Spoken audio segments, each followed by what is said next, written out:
নমস্কার বন্ধুরা, রকমারি রান্নাতে আপনাদের স্বাগত। আজকে আমি তৈরি করেছি পেঁয়াজ রসুন ধনেপাতা দিয়ে দারুণ টেস্টি মুসুরির ডাল। হাতে সময় খুব কম থাকলে মাত্র 10 মিনিটে এই সুস্বাদু ডালটি বানিয়ে ফেলা যায়। নতুন গৃহিণীরাও অনায়াসে এই ডালটি বানিয়ে ফেলতে পারবেন। লাঞ্চে বা ডিনারে গরম গরম ভাতের সঙ্গে যদি এই ডাল ও বেগুন ভাজা থাকে তাহলে খাওয়াটা একদম জমে যাবে। এখানে নিয়ে নিয়েছি 1 বাটি মুসুরির ডাল।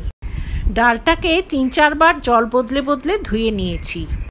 ডালটাকে পরিষ্কার করে ধুয়ে নিয়ে জল সমেত প্রেসার কুকারে দিয়ে দিলাম।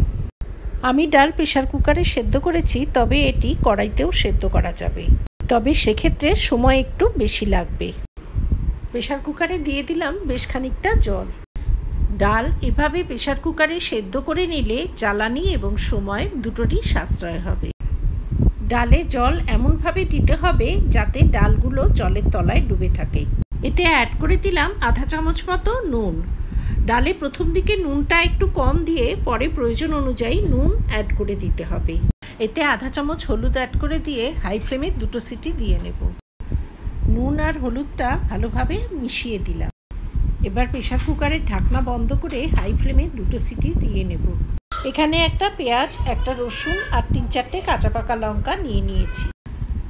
রসুন, পেঁয়াজ, লঙ্কাগুলো কুচিয়ে নিয়েছি। সঙ্গে নিয়েছি 2 শুকনো লঙ্কা আর 1 চামচ কালো জিরে।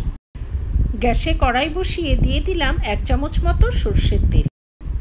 ডালে ফোড়ন দিতে খুব বেশি তেলের প্রয়োজন হয় না, 1 চামচ তেলই ফোড়ন দেবার জন্য যথেষ্ট।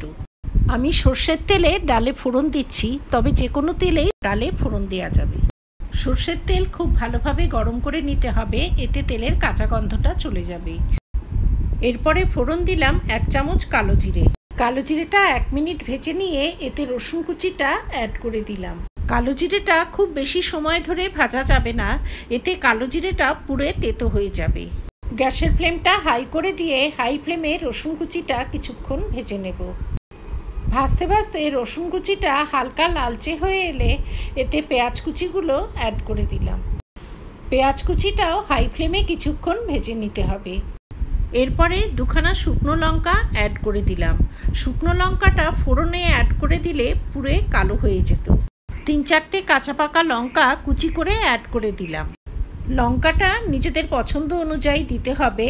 ঝাল কম খেলে বা বাচ্চারা এই ডাল খেলে লঙ্কার পরিমাণ একটু কম দিতে হবে। লঙ্কা কুচিগুলো হাই ফ্লেমে কিছুটা সময় ভেজে নেব। তারপর অ্যাড করে দিলাম সেদ্ধ করে রাখা ডাল। ডালটা কিন্তু সামান্য দানা দানা রেখেই সেদ্ধ করে নিয়েছি। ডাল সেদ্ধটা ডালের কোয়ালিটির উপর নির্ভর করে। ভালো কোয়ালিটির ডাল হলে 2 সিটিতেই এরকম সেদ্ধ হয়ে যাবে। ডাল কিন্তু এর থেকে বেশি সেদ্ধ হয়ে গেলে খেতে আবার ভালো লাগবে না।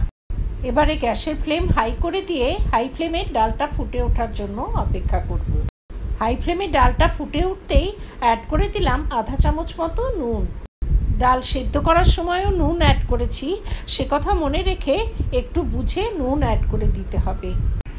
এরপরে সামান্য একটু ধনেপাতা কুচি অ্যাড করে দিলাম, তবে এটি অপশনাল, পছন্দ না হলে অ্যাড না করলেও চলবে।